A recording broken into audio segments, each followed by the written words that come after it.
العالمین والعاقبۃ للمتقین والصلاة والسلام علی اشرف الانبیاء والمرسلین وعلی آلہ الطیبین واصحابہ الطاہرین اما بعد فاعوذ باللہ من الشیطان الرجیم بسم اللہ الرحمن الرحیم ان اللہ وملائکتہ یصلون علی النبی یا ایہا الذین آمنوا صلوا علیہ وسلموا تسلیما اللہم صل علی سیدنا و مولانا محمد وعلی آل سیدنا و مولانا محمد وبارک وسلم وصلی علیہ الصلاة والسلام علیک یا رسول اللہ وعلی آلک و صحابک یا حبیب اللہ۔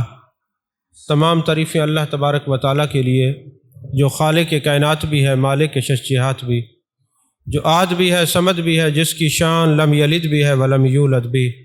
لا تعداد ہدیہ درود و سلام بارگاہ سید الانام، شفیع رحمت، والی امت، شاہ خوباں، جان جانا، شہنشاہ حسینہ، سید سروراں، سیاہ لا مکاں، تتمہ دوراں، سرخیل زہرہ جمالا، رازدان ما اوہا، شاہد ما طغا، صاحب علم نشرہ، معصوم آمنہ، احمد مجتبیٰ، حضرت محمد مصطفیٰ صلی اللہ علیہ وآلہ وصحبہ وبارک وسلم کی دربار ناز میں اپنی عقیدتوں، ارادتوں، محبتوں کا خراج پیش کرنے کے بعد، عزیزان محترم، درس قرآن کا سلسلہ ہمارا جاری اور ساری ہے۔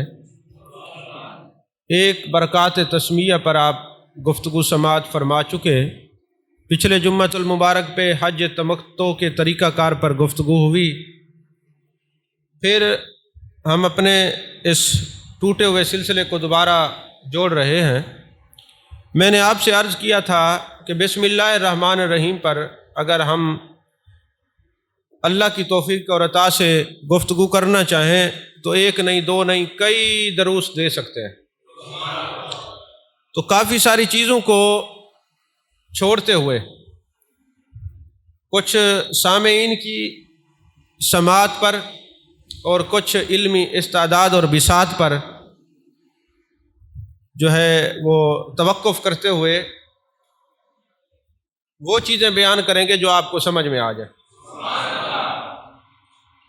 بسم اللہ الرحمن الرحیم، پہلے با، سین اور میم۔ یہ با سے کیوں شروع ہوا ہے؟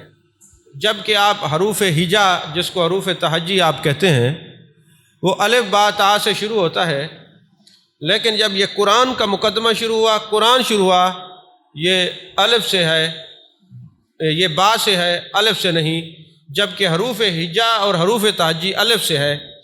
وہ بات تو صدری ہے، بزرگوں سے سنا ہے کہ حضرت بابا بلے شاہ رحمۃ اللہ علیہ کی ماں ان کو استاد کے پاس لے گئی، کہا حضور اس کو تعلیمات قرآن سے نوازیں۔ تو استاد نے کہا بیٹے پڑھیے الف با۔ تو حضرت بابا بلے شاہ رحمۃ اللہ علیہ کہتے ہیں حضور والا با الف با تو پڑھ لیں گے، پہلے یہ بتائیں الف سیدھی ہے اور با ٹیڑھی کیوں ہے؟ تو استاد بھی عارف تھا، کہا الف تک پہنچ جاؤ، کچھ اور پڑھنے کی ضرورت ہی نہیں پڑے گی۔ تو یہ سنا کرتے تھے۔ پھر جب ارکریزی کی تفاسیر کو پڑھا تو میں آگے چل کے انشاءاللہ عرض کرتا ہوں کہ حروف ہجا، حروف تہجی، الف با تا الف سے شروع ہوتی ہے، لیکن قرآن کا مقدمہ با سے شروع ہوتا ہے، با سین میم بسم اللہ۔ تو یہ با سے کیوں شروع ہوتا ہے؟ با جو ہے یہ مشتق ہے بر سے۔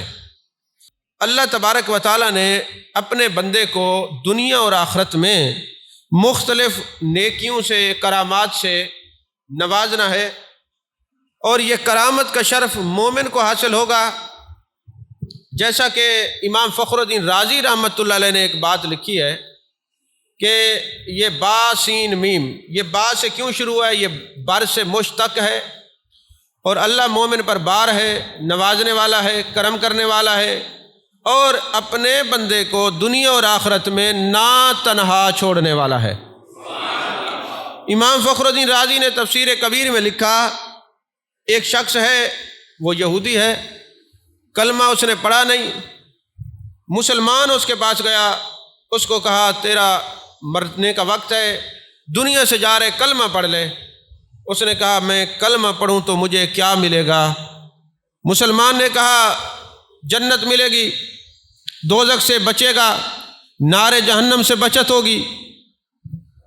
اس نے کہا جنت کے لیے تو میں اسلام قبول نہیں کرتا، کوئی اور بات کرو۔ اس نے کہا پھر جہنم سے بچ جائے گا۔ اس نے کہا پھر جہنم کے ڈر سے بھی میں اسلام قبول نہیں کرتا، کوئی اور بات کرو۔ بات کرو کوئی کلمہ پڑھانے والی۔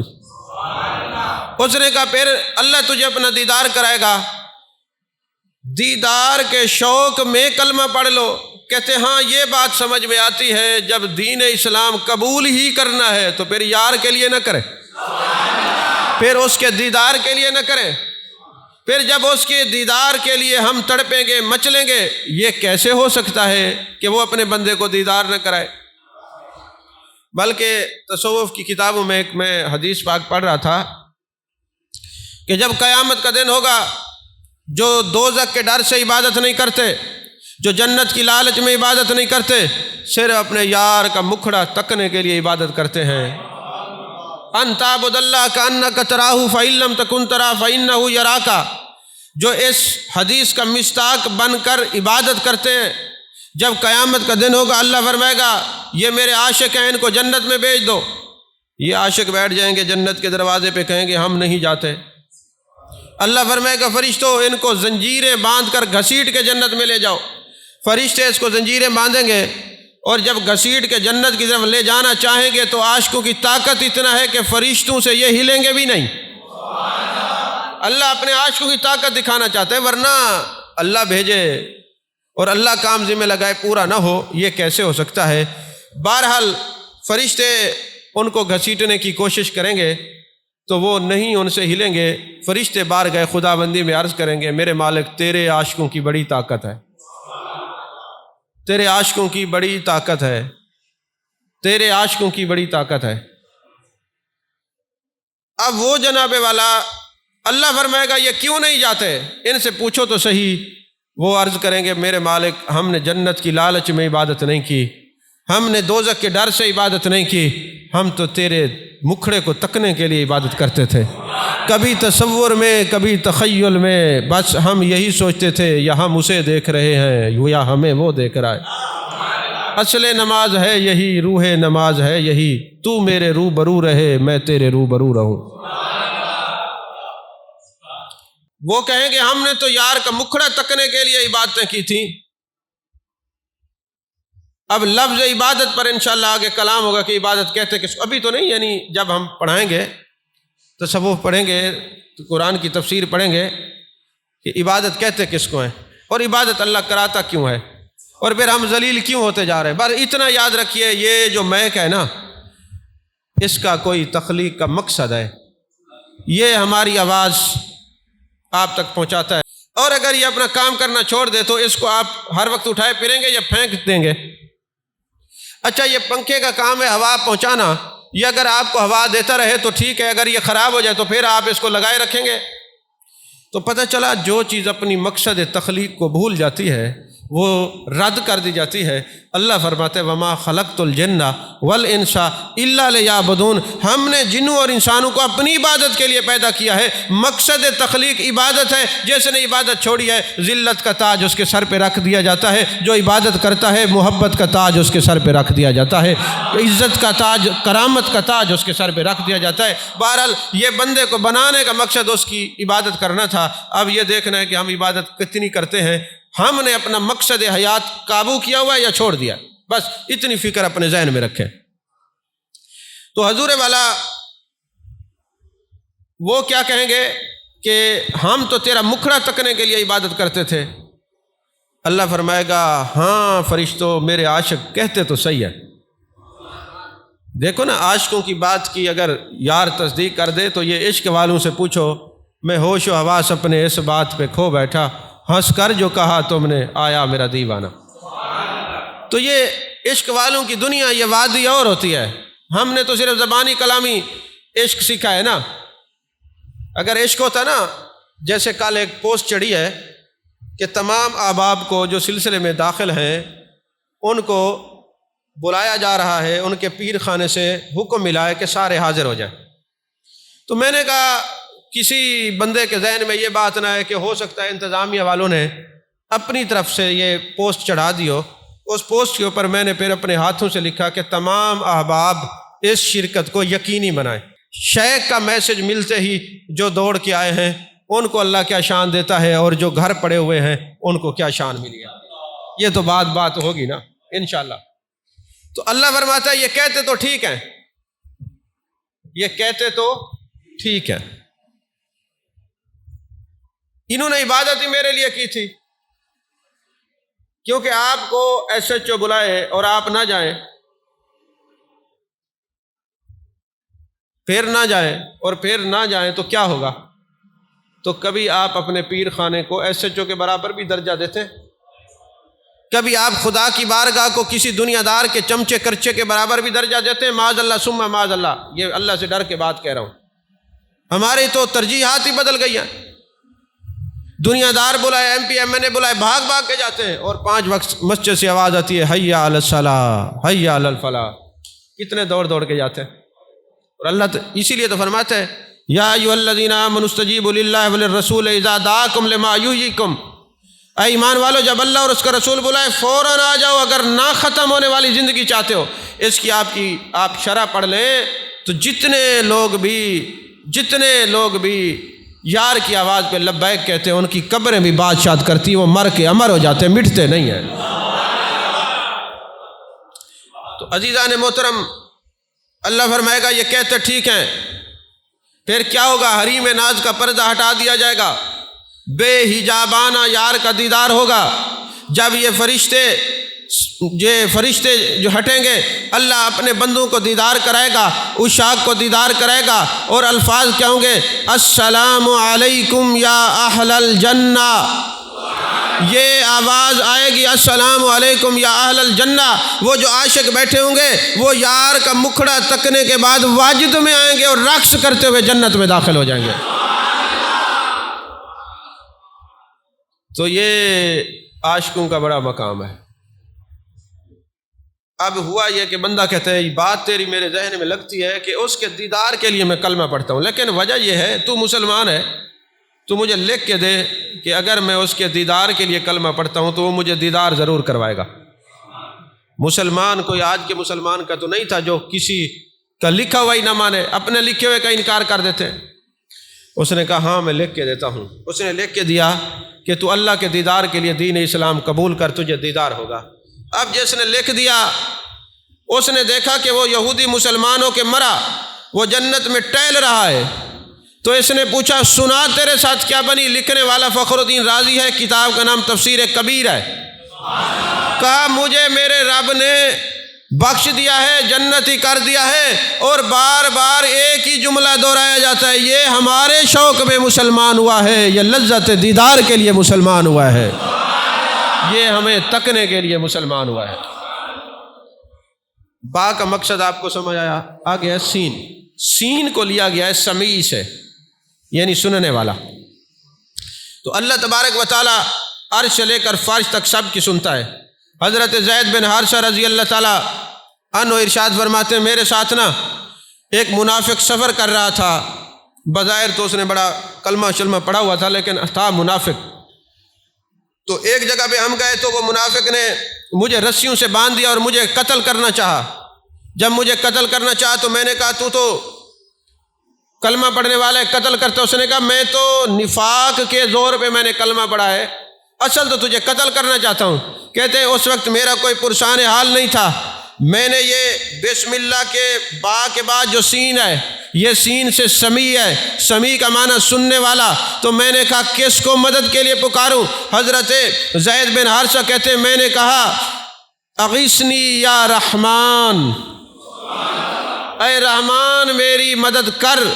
کہتے یہ کہنا تھا، ہاتف غیبی سے آواز آئی اے منافق زید بن حارثہ کو چھوڑ دے۔ پھر وہ آواز ختم ہوئی، پھر اس نے مجھے قتل کرنا چاہا، پھر آواز آئی، پھر اتنے میں تیسری مرتبہ میں نے یہ دیکھا کہ ایک شخص گھوڑے پر سوار ہے، ہاتھ میں اس کے تلوار ہے، اس نے آ کے منافق کا سر قلم کر دیا۔ جب جانے لگا حضرت زید بن حارثہ کہتے میں نے پوچھا اے گھوڑ سوار تو کون ہے؟ کہا جبریل امی ہوں، عرش پہ تھا۔ تو نے کہا اغیثنی یا رحمان، اللہ نے فرمایا میرا بندہ مجھے پکارے اور تو مدد کے لیے نہ جائے، جا جبریل منافق کا کام تمام کر کے آ، میرے نبی کا صحابی مجھے بلا رہے اور جا کے اس کی مدد کر دے۔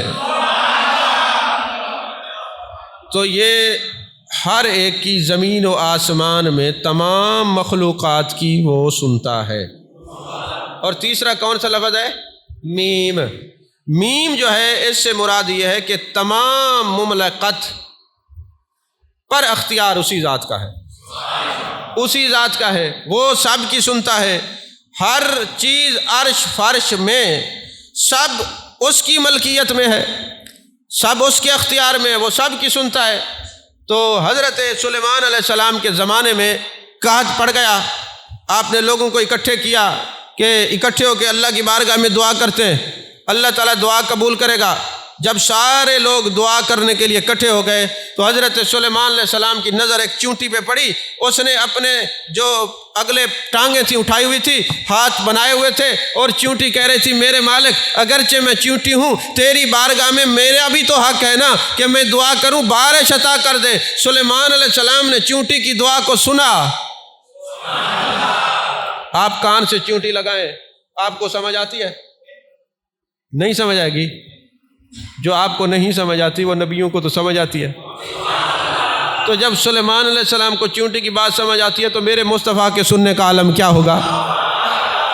تو چونٹی کی بات کو سنا، فرمایا واپس چلو، اب تمہاری دعا مانگنے کی ضرورت نہیں، اس جہان میں اور بھی مخلوق ہے، کوئی اور بھی یہاں کھڑا ہے اور دعا مانگ رہا ہے، اس کے چونٹی کے دعا مانگنے پہ اللہ نے کرم کیا، ابھی بارش ہوگی، جلدی جلدی گھر چلیے۔ پھر چشم فلک نے دیکھا بارش ہو گئی۔ تو جب چونٹی اس کی بارگاہ میں مانگتی ہے اس کی سنتا ہے، تو جب بندہ اپنے دل سے رب سے مانگتا ہے تو پھر اللہ سب کی سنتا ہے۔ یہ جو اسم ہے، اسم کا معنی کسی چیز کا تعارف کرانا، اس پر میں اس برکات تسمیہ پہ بیان کر گیا۔ اسم سے مراد میرے مصطفیٰ کریم صلی اللہ علیہ وسلم کی ذات ببرکات ہے۔ اور اسم کا کیا تعلق ہوتا ہے؟ مثلا کسی کا نام ہے محمد سجاد، محمد بشیر، اب بشیر کا جو تعلق ہے نا وہ اسم ہے اور یہ جسم ہے۔ اب بشیر جو اسم ہے اس کا تعلق آپ سے بھی ہے اور اس جسم سے بھی ہے۔ جب آپ اس کو بلانا چاہیں تو کیا کہیں گے؟ بشیر صاحب، اور جب بشیر صاحب کی آواز کان پڑے گی یہ جو بت بیٹھا ہے یہ کیا جواب دے گا؟ جی سائیں۔ تو اب یہ جو اسم ہے نا یہ دو طریقے سے کام کر رہا ہے۔ آپ کو ضرورت پڑی، آپ نے اسم کا سہارا لیا، اور پھر جب آپ نے اسم کو پکارا جواب اس نے دیا۔ آپ نہیں پہنچے، شاید میں آپ کو سمجھا نہیں سکا، جہاں لے کے جانا چاہتا ہوں ذرا تھوڑی سی پرواز بھی کیا کرے۔ اب اسم جو ہے وہ کسی کا تعارف کرانے والی شے کو اسم کہتے ہیں، تو اسم کا تعلق جو ہے وہ آپ سے بھی ہے اور اس سے بھی ہے۔ جب آپ کو ضرورت پڑی آپ نے اسم پکارا، اور جب اسم لیا گیا اس نے جواب دیا، اس نے جواب دیا۔ یہی تو ہے کہ میرے مصطفیٰ نے فرمایا انما انا قاسم واللہ یؤتی، اللہ عطا کرنے والا ہے، میں تقسیم کرنے والا ہوں۔ اب نسبتیں دو ہو گئیں، نسبت الی الخلق ہو گئی، نسبت الی الخالق ہو گئی۔ اب یہ مصطفیٰ کی نسبت خالق سے بھی ہے، مخلوق سے بھی ہے، ادھر سے مصطفیٰ لے رہے ہیں ادھر ان پہ تقسیم کر رہے ہیں۔ یہ اسم کا کام یہی ہوتا ہے، اسم کا کام یہی ہوتا ہے۔ اور اللہ نے فرمایا محبوب ہم آپ کو اتنا دیں گے کہ آپ کو غنی کر دیں گے، محبوب ہم آپ کو غنی کر دیں گے۔ تو جب محبوب آپ کو غنی کر دیں گے آپ نے کیا کرنا ہے؟ اللہ فرماتے وَأَمَّا السَّائِلَ فَلَا تَنْهَرْ، جو آپ کے در دولت پہ آ جائے ہم نے آپ کو غنی کیا ہے، آپ نے دینا ہے، آپ نے عطا کرنا ہے، آپ نے عطا کرنا ہے۔ اب یہاں ذہنوں میں کوئی یہ سوال پیدا ہو کہ وہ تو زندگی میں عطا کرتے ہیں، اللہ نے جواب دے دیا وَلَلْآخِرَةُ خَيْرٌ لَكَ مِنَ الْأُولَىٰ، محبوب آنے والی گھڑی پہلے سے زیادہ افضل ہوگی۔ جس طرح دنیا میں آپ دیتے ہیں بعد میں جو آپ کے در دولت میں آئے گا آپ کے دینے کی طاقت اور بڑھتی جائے گی، آپ دیتے جائیں گے، یہ مانگتے جائیں گے، مصطفیٰ عطا کرتے جائیں گے۔ یہ مانگتے جائیں گے، اچھا پھر کمی نہیں ہے، کیا مانگو، کتنا مانگو، کس وقت مانگو، کس پیمانے کا مانگو۔ ایک جگہ میں گفتگو کر رہا تھا کہ محبوب عطا فرماتے ہیں، انہوں نے کہا کہ یہ جو رشوت کے پیسے ہوتے ہیں یہ بھی تو رزق ہوتا ہے، یہ محبوب عطا فرماتے ہیں۔ میں نے کہا یہی تو بات سمجھنے کی ہے، رشوت کے پیسے بھی رزق ہیں، لیکن وہ تعلیمات مصطفیٰ سے ہٹے وہ حرام ہو گئے، اور جو مصطفیٰ کے تھرو ملے وہ حلال ہو گئے۔ بس سمجھنے کی بات ہے اتنی۔ تو فرمایا وَلَلْآخِرَةُ خَيْرٌ لَكَ مِنَ الْأُولَىٰ، وہ علم ہو بڑھتا جا رہا ہے، وہ عطا ہو، وہ سخاوت ہو، وہ عزت ہو، وہ رفت ہو، وہ عظمت ہو، وہ ذکر مصطفیٰ ہو، ہر آنے والی گھڑی پچھلی گھڑی سے زیادہ اعلیٰ ہے، افضل ہے۔ یہی وجہ ہے نا کہ میرے آقا کریم صلی اللہ علیہ وسلم وضو فرما رہے تھے، حضرت ربیہ وضو کروا رہے تھے، تو میرے آقا نے فرمایا یا ربیہ سل توتا، اے ربیہ مانگ عطا کیا جائے گا۔ اب محبوب نے فرمایا ربیہ مانگ عطا کیا جائے گا، علماء بیٹھے، اس میں فعل متعدی ہے، اور جہاں فعل متعدی ہو نا اس کا معنی یہ ہوتا ہے کہ یہ عموم پر ہوتا ہے، خصوص پر نہیں، کہ کوئی مخصوص چیز مانگ، یہ نہیں فرمایا جو دل کرتا ہے مانگ۔ اب یہ وہی کہہ سکتا ہے نا جس کے پاس طاقت ہو۔ اب صحابی بھی صحابی تھا، محبوب کا شاگرد تھا، اس نے یہ نہیں کہا محبوب یہ دے دیں یہ دے دیں یہ دے دیں، ادھر کی بات ہی نہیں کی۔ انہوں نے کہا محبوب میں آپ سے آپ کو مانگتا ہوں، اور جنت میں آپ کی رفاقت مانگتا ہوں، میں آپ کو آپ سے مانگتا ہوں اور جنت میں آپ کی رفاقت مانگتا ہوں۔ محبوب نے یہ نہیں فرمایا کہ مجھے بھی مانگا، میرا ساتھ بھی مانگا، فرمایا بالکل ٹھیک ہے، ایک کام تو کر، ہم بھی تجھے ملیں گے، رفاقت بھی جنت میں ملے گی، کثرت سجود کرنا تیرا کام ہے، جنت میں اپنے ساتھ رکھنا تیرے مصطفیٰ کا کام ہے۔ کیونکہ ہمارے اکثر علماء عدم توجہ کی بنا پر آدھی حدیث بیان کر کے چپ کر جاتے ہیں۔ محبوب نے فرمایا مانگ کیا مانگتا ہے، جنت میں اس نے ساتھ مانگا، ختم، اگلی بات بھی کیا کرو۔ محبوب نے فرمایا کثرت سجود کا ذمہ تو اٹھا لے، جنت میں ساتھ رکھنے کا ذمہ تیرے مصطفیٰ اٹھاتے ہیں۔ سمجھ آ رہی ہے کہ نہیں آ رہی؟ ایسے ہے کہ مولانا کہ نہیں ہے؟ کثرت سجود کا حکم ہے، کثرت سجود سے تو میری مدد کر، یعنی کثرت سجود تو کر۔ یہ جو فرمایا کثرت سجود سے مدد کر کا کیا مطلب ہے؟ فرمایا قرۃ عینی فی الصلاۃ، نماز میری آنکھوں کی ٹھنڈک ہے، نماز آپ پڑھتے ہیں آنکھیں میرے مصطفیٰ کی ٹھنڈی ہوتی ہیں۔ تو آج سے نیت کر لو نماز ہم پڑھیں گے، مصطفیٰ کی آنکھیں ٹھنڈی ہوں گی۔ کون چاہتا ہے مصطفیٰ کی آنکھیں ٹھنڈی ہوں؟ جو چاہتا ہے وہ نماز پڑھنا شروع کر دے، نماز تم پڑھو گے آنکھیں میرے مصطفیٰ کی ٹھنڈی ہو جائیں گی۔ عزیزان محترم، فرمایا ربیہ مانگو۔ اب ربیہ نے محبوب کے زہری حیات میں مانگا۔ پھر ایک بہت بڑے محدث حضرت ابو بکر اقطع ان کا نام ہے، قطع سے، وہ گئے، انہوں نے کہا ہم نے قرآن پڑھا ہے، اللہ فرماتے وَأَمَّا السَّائِلَ فَلَا تَنْهَرْ، تو قرآن فرماتے وَلَلْآخِرَةُ خَيْرٌ لَكَ مِنَ الْأُولَىٰ۔ تو یہ کیسے ہو سکتا ہے کہ ہر گھڑی آنے والی پچھلی گھڑی سے اعلیٰ ہو؟ تو جب اپنی حیات طیبہ کے اندر محبوب عطا کرتے تھے، اب تو بدرجہ اولا عطا کرتے ہیں، تو میں کسی اور کے در سے کیوں جا کے مانگوں؟ بھوک لگی ہے در مصطفیٰ سے ہی مانگتا ہوں۔ پتہ جو لگ گیا تھا، مانگنے کا سلیقہ اور ڈھنگ جو آ چکا تھا، پتہ جو تھا کیسے مانگا جاتا ہے، تو حضرت ابو بکر اقطع یہ رحمت اللہ علیہ بزرگ ہیں، یہ جاتے ہیں اور اپنے پیٹ کو محبوب کی سنہری جالیوں سے لگا دیتے ہیں اور کہتے ہیں یا رسول اللہ، اللہ نے آپ کو فرمایا وَأَمَّا السَّائِلَ فَلَا تَنْهَرْ، اللہ نے فرمایا وَلَلْآخِرَةُ خَيْرٌ لَكَ مِنَ الْأُولَىٰ۔ تو اب تو یہاں جلوہ گر ہو کے طاقت اللہ نے زیادہ عطا کی ہے، بھوک سے مر رہا ہوں، مہمان آپ کا ہوں، کسی اور سے سوال کروں مجھے کھانا کھلائیے۔ اور لکھنے والا عام آدمی نہیں، یوسف بن اسماعیل نبانی جیسا اور جناب والا ایاز مالکی جیسے لوگوں نے ایسے واقعات لکھے، شواہد الحق کے اندر ہیں، شواہد النبوت کے اندر ہیں، اور بڑے بڑے شاہ عبد الحق محدث دہلوی جیسے لوگوں نے ایسی باتیں لکھی ہیں۔ تو یہ جب جاتے ہیں پیٹ لگا دیتے ہیں جالیوں سے، حضور بھوک سے مر رہا ہوں، قرآن کہتا ہے محبوب سے مانگو۔ مجھے یہ بتائیں وَأَمَّا السَّائِلَ فَلَا تَنْهَرْ، محبوب جو در پہ آ جائے اس کو دینا ہے، جھڑکنا نہیں۔ تو یہ کس نے کہہ دیا کہ بھر تو جھولی میری یا محمد شرک ہے؟ عین ایمان یہی ہے کہ مصطفیٰ سے مانگو۔ توجہ ہے کہ نہیں ہے؟ عین ایمان یہی ہے کہ در مصطفیٰ صلی اللہ علیہ وسلم سے مانگو۔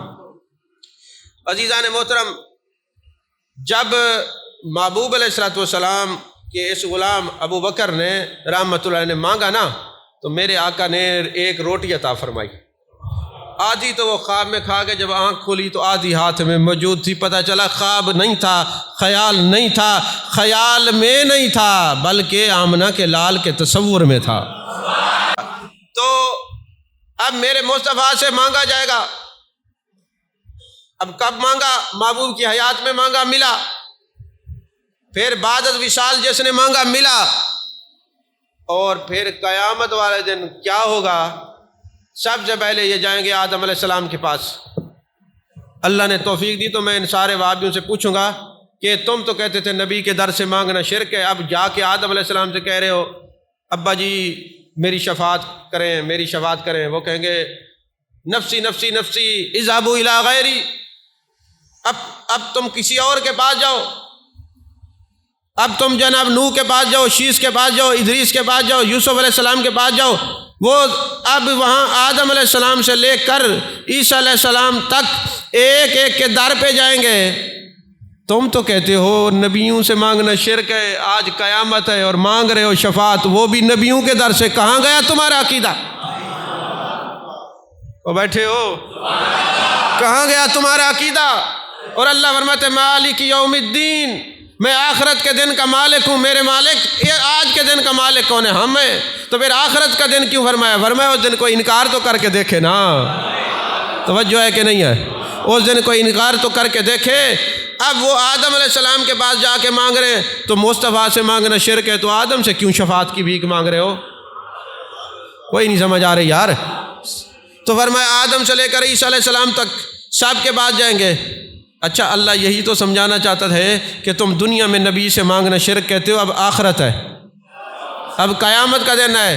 اب تو پھر آدم سے مانگنا پڑے گا، نوح علیہ السلام سے مانگنا پڑے گا، شیس علیہ السلام، ایک ایک در پہ جائیں گے، ایک ایک در پہ۔ یہاں ایک در کا انکار ہے، وہاں در در پہ جائیں گے، در در پہ جائیں گے۔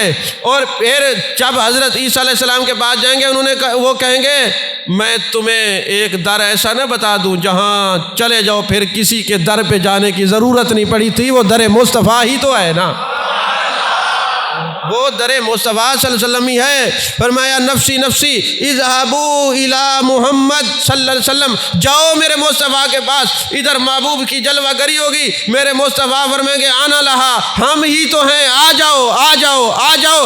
آدم سے لے کر عیسیٰ علیہ السلام تک سب در مصطفیٰ پہ جائیں گے۔ ان کا بھی یہی عقیدہ ہے کہ در در پہ نہ جاؤ، در مصطفیٰ پہ چلے جاؤ۔ اللہ کا حکم ہے وَأَمَّا السَّائِلَ فَلَا تَنْهَرْ۔ محبوب وہاں قیامت کے دن بھی جھڑک نہیں رہے، فرمایا آنا لہا، ہاں ہاں ہم ہی ہیں، آ جاؤ آ جاؤ آ جاؤ، ہم ہی ہیں۔ توجہ ہے کہ نہیں ہے؟ عزیزان محترم، یہ دنیا میں مانگا، بعد از وصال مانگا، اور قیامت والے دن پھر شفاعت کی بھیک مانگی جائے گی۔ تو آپ کو بسم اللہ کا با اور سین اور میم کا معنی سمجھ آ گیا۔ اب میں آگے یہ با استعانت ہے اور با یہ ہے، اس کی طرف آپ کو نہیں الجھاتا۔ اب آتے ہیں کہ تسمیہ کو الف سے نہیں با سے کیوں شروع کیا گیا ہے۔ مفسرین کرام نے لکھا ہے کہ یہ جو الف ہوتا ہے نا، الف، یہ جو عربی کا الف ہوتا ہے وہ ایسا ہوتا ہے، ٹھیک ہے، اور یہ تکبر کی علامت ہے، یہ تکبر۔ اور یہ جو با ہوتا ہے نا، یہ عاجزی کی علامت ہے، یہ عاجزی کی علامت ہے۔ اور اس کے اندر با کے اندر تواضع ہے، الف کے اندر کبر ہے۔ اور یہ جو عاجزی اور انکساری کے اندر جتنا کوئی عاجز ہوتا جاتا ہے، اللہ اتنا ہی اس کا مقام بلند کرتا ہے۔ میرے مصطفیٰ کریم صلی اللہ علیہ وسلم نے فرمایا کہ جس نے اللہ کے لیے عاجزی اختیار کی اللہ اس کو بلندی عطا فرماتا ہے۔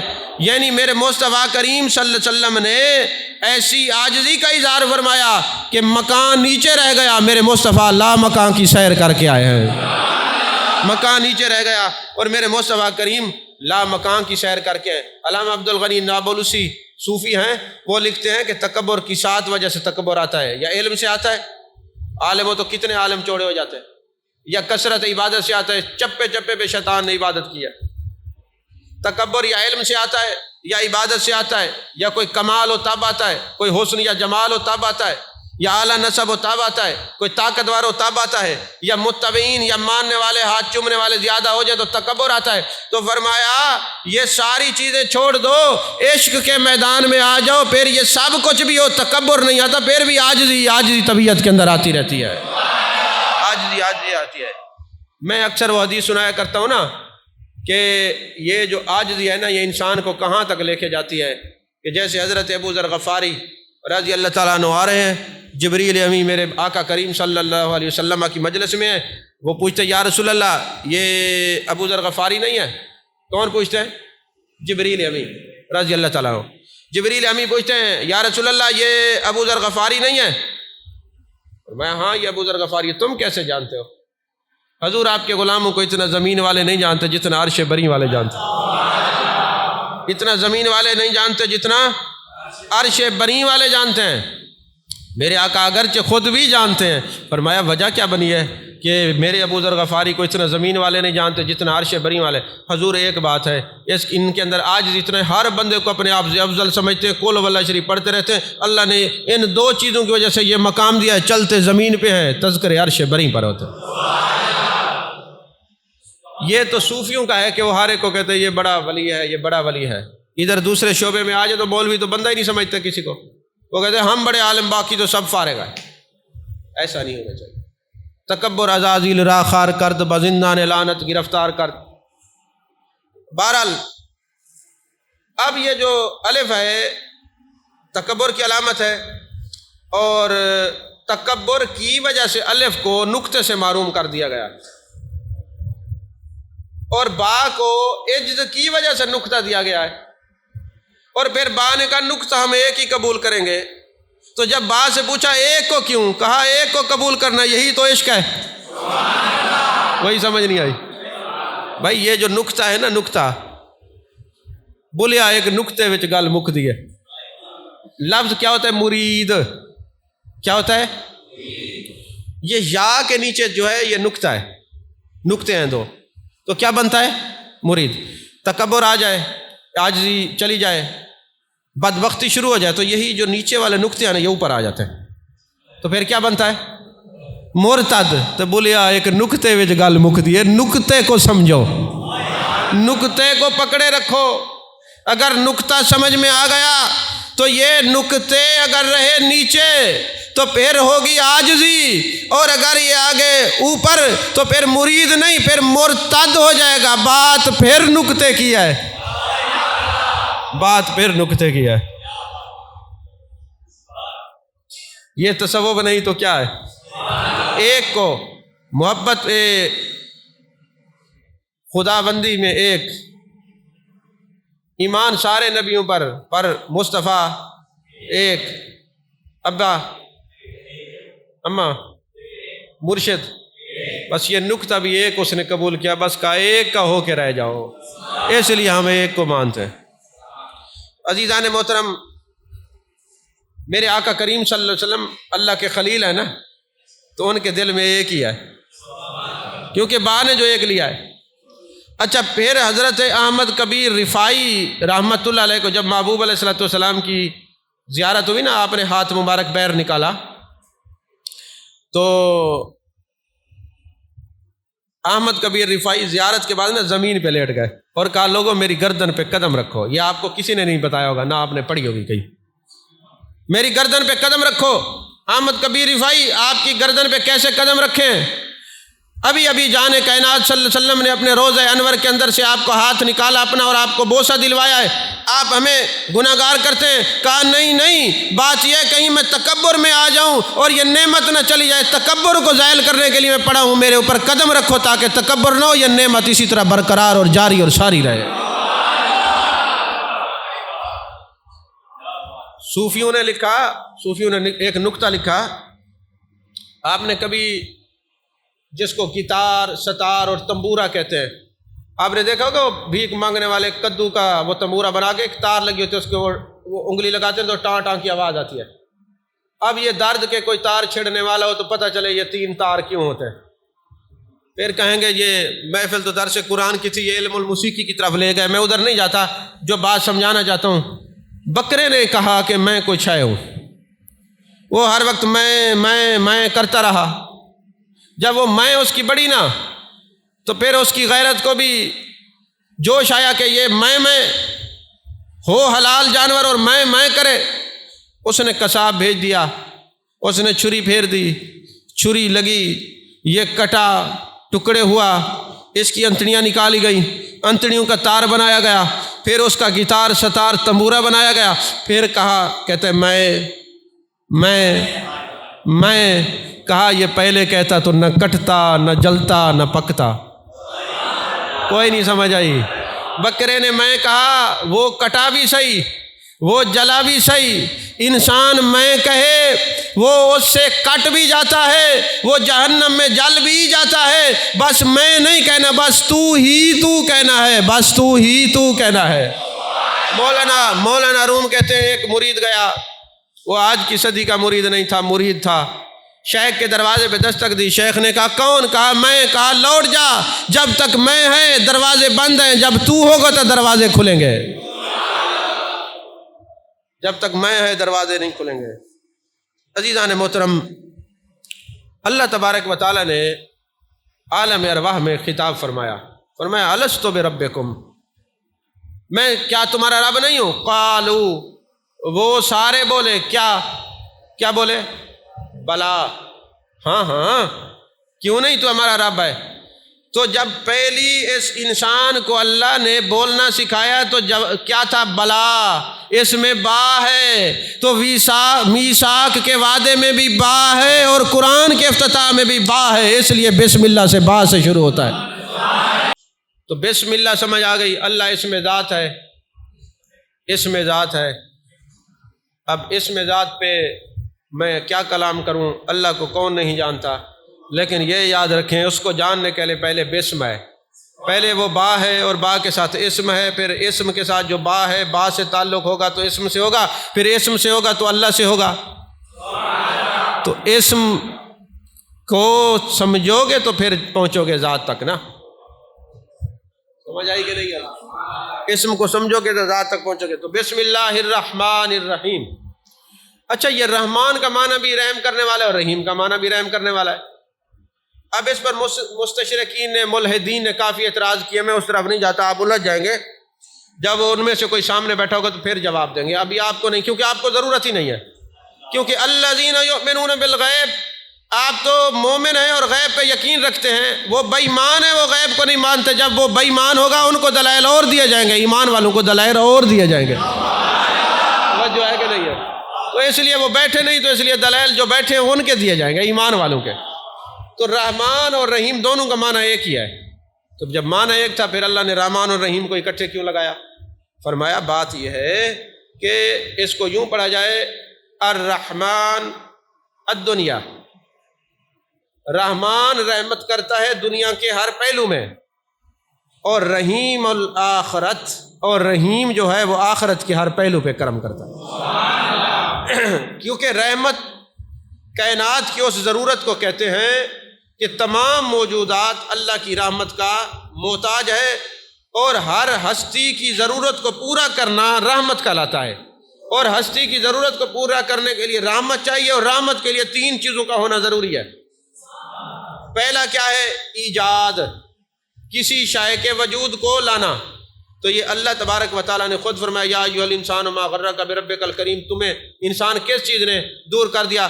تم تو ایک کچھ بھی نہیں تھے، هل أتى على الإنسان حين من الدهر لم یکن شیئا مذکورا، تم تو کچھ بھی نہیں تھے، تمہارا ذکر بھی نہیں تھا، تمہیں کوئی جانتا بھی نہیں تھا، ہم تمہیں ایجاد میں لائے تو تمہیں کوئی انسان کہنے لگا۔ تو رحمت کا پہلا کیا ہے؟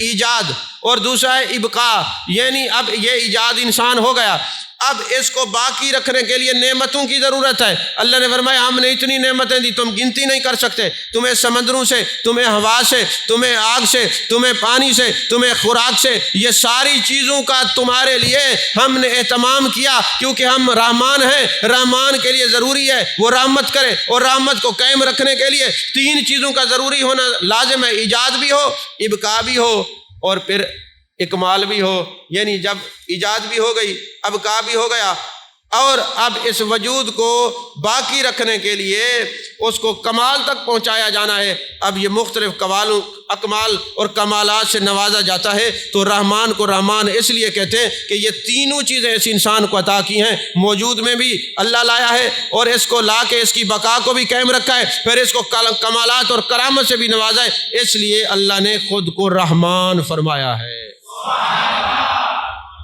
اب آتے ہیں جناب رحیم۔ رحیم جو ہے، رحیم کا جو جلوہ رحمت ہے اس کا اظہار قیامت والے دن ہوگا، یعنی وہ رحیم مومنوں پر 6 مقامات پر رحم کرے گا۔ کتنے مقامات پر؟ 6 مقام پر رحم فرمائے گا۔ پہلا مقام کیا ہے؟ قبر۔ جب بندہ دنیا سے چلا گیا، یہ بندہ مومن کو قبر میں رکھا جائے گا۔ جب یہ مومن قبر میں جائے گا اور سارے رشتہ دار، عزیز و اقربا، بہن بھائی، دوست احباب، والدین چھوڑ کے چلے جائیں گے، قبر میں یہ تنہا ہوگا۔ اللہ تبارک و تعالیٰ فرمائے گا او میرے بندے، جس کی خاطر تو نافرمانیاں کرتا رہا، جن کی وجہ سے حلال اور حرام اور میری نافرمانی کرتا رہا، آج تجھے وہ تنہا چھوڑ کے قبر میں چلے گئے ہیں، لہٰذا آج یہ پریشان ہے۔ اے میرے بندے، تجھے پریشان ہونے کی ضرورت نہیں، فرشتوں میرے بندوں کو کہہ دو جن کے لیے تم سارا کچھ کرتے رہے، وہ قبر میں تنہا چھوڑ کے چلے گئے ہیں، پر اس نے پڑھا تھا بسم اللہ الرحمن الرحیم، میں وہ رحیم ہوں، قبر میں تنہا نہیں چھوڑوں گا۔ فرشتوں رحمت کے پھول بھی برسا دو، جنت کا لباس بھی پہنا دو، جنت کا بستر بھی اس کے لیے بچھا دو، کیونکہ مجھے رحیم اس نے مانا ہے۔ بسم اللہ الرحمن الرحیم، رحمان دنیا کے معاملات میں ایجاد کے لیے، ابقاء کے لیے، اکمال کے لیے، توجہ ہے کہ نہیں؟ وہ میں جب یہ ایسی گفتگو کرتا ہوں نا تو مجھے حضرت نصیر الدین نصیر علیہ رحمہ بڑے یاد آتے ہیں۔ وہ جب بات کرتے تھے وہ کہتے تھے وہ رازی چلے گئے، وہ غزالی چلے گئے، وہ جامی چلے گئے، کاش وہ ہوتے، ان کے سامنے گفتگو ہوتی۔ اب آپ کو کیا جانے ایجاد کیا ہوتا ہے، آپ کیا جانے ابقاء کیا ہوتا ہے، ابقاء کیا ہوتا ہے، آپ کیا جانے اکمال کیا ہوتا ہے۔ تو پہلے کہاں رحمت ہوگی؟ قبر میں۔ اچھا، یہ بھی اس کی رحمت ہے نا کہ جب کرامن کاتبین، یہ فرشتے کندھوں پہ رہتے ہیں، جب بندہ فوت ہوتا ہے یہ اللہ کی بارگاہ میں عرض کرتے ہیں میرے مالک 70 سال 80 سال 90 سال 100 سال اس کے ساتھ رہے، اب یہ مر گیا، ہمارے لیے کیا حکم ہے؟ اللہ فرماتے ہیں اس نے مجھے رحیم مانا ہے نا، یہ چلا گیا ہے، رحمت تو ہے نا، اب تم جاؤ اس کی قبر پہ کھڑے ہو جاؤ، سبحان اللہ، الحمدللہ، لا الہ الا اللہ، اللہ اکبر کا ورد کرتے رہو، قیامت تک اس کو ایصال ثواب کرتے رہو، یہ اس کی رحمت ہے۔ اچھا، پھر دوسرے نمبر پہ کہاں رحمت کرے گا رحیم؟ قیامت والے دن۔ قیامت کے دن نا بندے خدا کو ایک کبے میں لایا جائے گا۔ کبا سمجھتے ہیں؟ یہ مزار کے گنبد کو طرح یہ کبا ہوتا ہے، اس کبے میں اس بندے کو لایا جائے گا، تو اللہ فرمائے گا بندے تجھے کس نے پیدا کیا؟ اے اللہ تو نے پیدا کیا۔ تیری پرورش کس نے کی؟ اے اللہ تو نے کی۔ تجھے کان ناک جسم کے اعضاء کس نے دیے؟ میرے مالک تو نے دیے۔ یہ نعمتیں کس نے دی؟ میرے مالک تو نے دی۔ پھر اللہ فرمائے گا تو نے نافرمانی کس کی؟ تو یہ بندہ شرم سے ڈوب جائے گا، سر جھکا لے گا۔ جب یہ شرم سے ڈوبے گا، سر جھکائے گا، اللہ فرمائے گا میرے بندے تو مجھے رحیم مانے، پھر شرم سے سر جھکائے اور تیرا رب تیرے گناہوں کو معاف نہ کرے، پھر رحیم کیسے؟ جا، ابھی بھی تیرا شرم سے سر جھکانا تیرے کام آ گیا، تیرے رحیم نے تجھے بخش دیا۔ ایک مقام ہے جنت اور ایک مقام ہے جہنم، اور ایک تیسرا مقام بھی آپ نے کبھی سنا ہے، اس کا نام ہے اعراف۔ کیا نام ہے؟ یہ نہ جنت ہے نہ دوزخ ہے، یہ آراف ہے، یہ مقام ان لوگوں کے لیے ہے جو شہید ہو جاتے ہیں، اپنے والدین کی اجازت کے بغیر جہاد پہ جاتے ہیں اور شہید ہو جاتے ہیں۔ اللہ نہ ان کو جنت میں بھیجتا ہے، جہنم میں بھیجتا نہیں، شہید ہیں، جنت میں بھیجتا نہیں کہ والدین کی اجازت نہیں۔ آپ بتاؤ جہاد کے لیے والدین کی اجازت کتنا ضروری ہے؟ تو یہ مقام آراف کے اندر اللہ اس کو رکھتا ہے۔ یہ جنت اور جہنم کے علاوہ مقام ہے، مقام آراف۔ یہاں پہ ان لوگوں کو رکھا جائے گا کہ جو والدین کی اجازت کے بغیر جہاد میں گئے اور شہید ہو گئے۔ اللہ تعالیٰ ان سے فرمائے گا کہ یہ جو جہنم میں نہیں جانے دیا جائے گا کیونکہ شہید ہے، اور جنت میں اس لیے نہیں جائے گا کہ والدین کا نافرمان ہے، اجازت نہیں لگی۔ آراف میں ہوگا تو چربی پگھل جائے گی، جسم پگھل جائے گا، اللہ آخر میں فرمائے گا مجھے رحیم مانا ہے، چلیں جنت میں داخل کر دیا، جب آراف سے اس کو نکال دیا جائے۔ تو تیسرا کہاں ہوگا؟ مقام میزان پر، کہ جب قیامت کا دن ہوگا تو نام اعمال میں نیکیاں کم ہوں گی، گناہ زیادہ ہوں گے، اچانک نیکیوں کا پلڑا بھاری ہو جائے گا۔ تو یہ بندہ عرض کرے گا میرے مالک یہ پلڑا بھاری کیوں ہوگا؟ فرمایا مجھے کہا نہیں تھا بسم اللہ الرحمن الرحیم، رحمان اور رحیم نہیں مانا تھا؟ یہ جو تو نے مجھے رحیم مانا تھا نا، یہ رحیم ماننے کا وزن ہے کہ تیری نیکیوں کا پلڑا بھاری ہو گیا ہے۔ توجہ ہے کہ نہیں ہے؟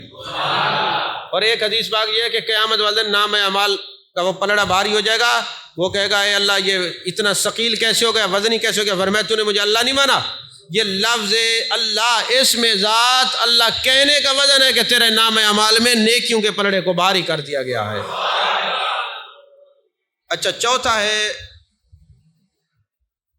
جو ہے وہ نام اعمال کے وقت، کہ معراج کی رات میرے آقا علیہ السلام نے ارشاد فرمایا کہ اللہ تعالیٰ نے بعض لوگوں کو پتھروں میں دھسا دیا، جیسے لوط علیہ السلام کی قوم تھی، پتھر برسائے، زمین پہ دھسا دیا، قارون کو زمین پہ دھسا دیا، کسی کے چہرے مسخ کر دیے، بنی اسرائیل کی امتوں کے چہرے مسخ ہو گئے، بندر اور ریچھ ہاتھی بن گئے۔ تو میرے آقا فرماتے ہیں کہ میں نے اللہ کی بارگاہ میں عرض کیا میرے مالک یہ میری امت کے ساتھ کیا سلوک کرے گا؟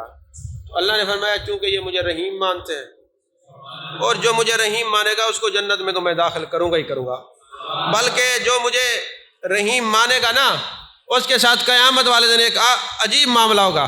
اچھا میرے آقا نے جب یہ حدیث بیان کی کہ زمین میں دھسا دیا، چہرے مسخ کر دیے، پتھروں کی بارش ہوئی، میں نے عرض کی میرے مالک میری امتیوں کے ساتھ کیا ہوگا؟ اللہ نے فرمایا مجھے رحیم مانا ہے تو کرم تو کریں گے نا، رحمت تو کریں گے۔ پھر اچانک محبوب مسکرائے، اور آپ جانتے ہیں جب محبوب مسکراتے ہیں تو جنت کے دروازے کھلتے ہیں۔ محبوب مسکرائے کہ جس نے اس کو رحیم مانا تو قیامت والے دن اللہ اس کو گناہ صغیرہ دکھائے گا، یہ چھوٹا گناہ، یہ چھوٹا گناہ، یہ چھوٹا گناہ، یہ چھوٹا گناہ، یہ چھوٹا گناہ۔ اب وہ کہے گا یہ جو میں نے بڑے کیا اب ان کا نمبر بھی آنے والا ہے۔ اچانک حکم ہوگا چلو جنت میں جاؤ، جنت میں جاؤ، جنت میں جاؤ۔ وہ کہے گا میرے مالک اس سے بڑے بڑے جو گناہ کیے تھے، فرمایا یہ چھوٹے دکھائے، تو شرمندہ ہو گیا کیونکہ تو نے رحیم مانا تھا، ہم بڑے تجھے دکھاتے نہیں، جا جنت میں داخل کرتے۔ پھر محبوب مسکرائے، فرمایا اللہ تعالیٰ فرماتے ہیں ہم نے گناہوں کو نیکیوں میں بدل دیا ہے۔ کیا یاد؟ اچھا پھر آتے ہیں جو پل سرات۔ یہاں ایک بات یاد رکھیں، جن کا حق کھایا ہے، قرضہ دبایا ہے، مال کھایا ہے، بیوہ مساکین کو وہ دینا پڑے گا۔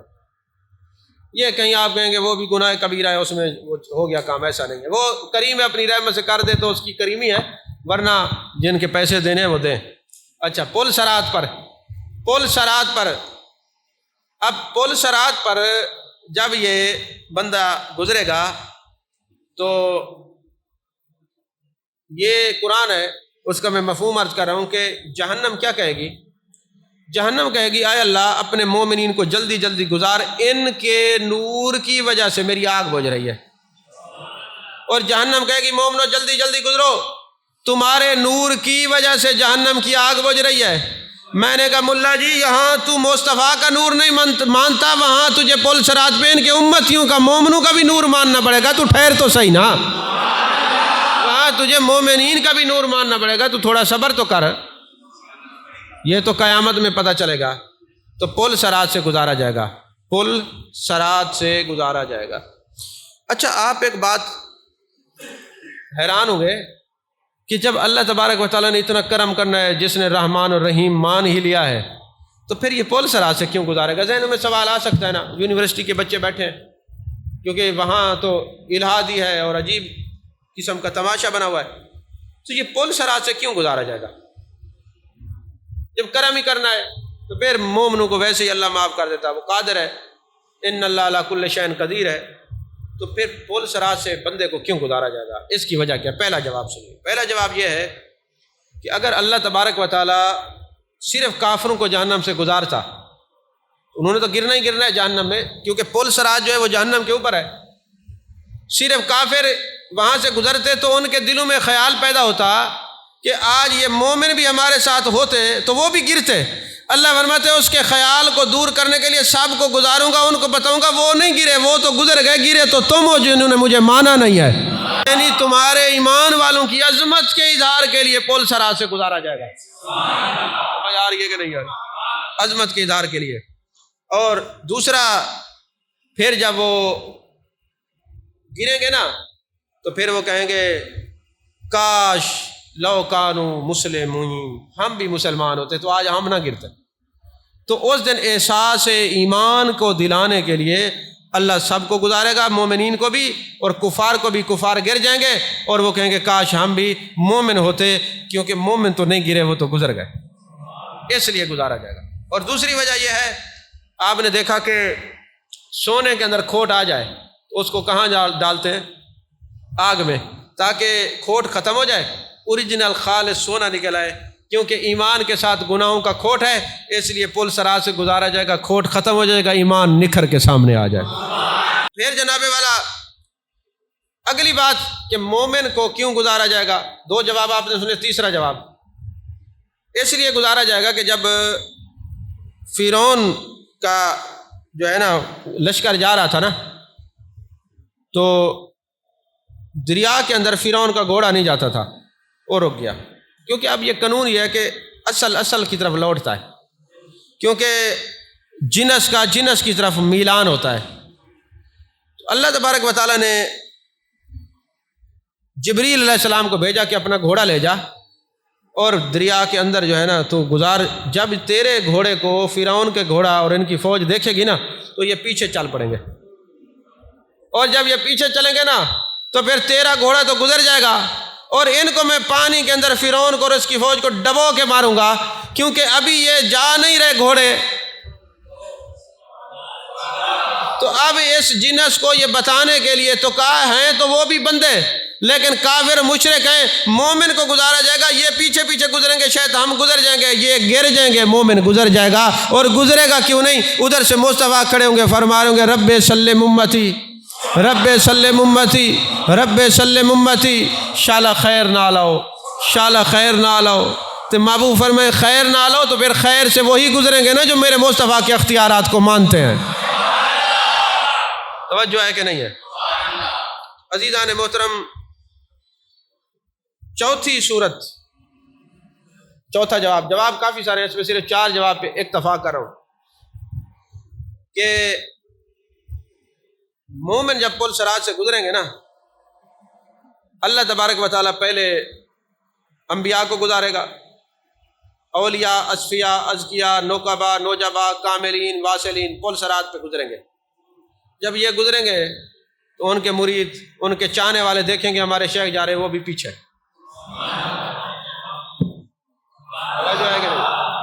اب وہ پیچھے، جب وہ پیچھے ہوں گے تو یہ جو گناہگار ہیں اپنے یوم ندعو کل اناس بامامہم، قیامت والے دن ہر شخص اپنے پیشوا کے ساتھ ہوگا، اور اس کی تفسیر میں ہے پیشوا کون ہے؟ شریعت میں جس کی تقلید کی ہے، طریقت میں جس کے ہاتھ میں ہاتھ دیا ہے۔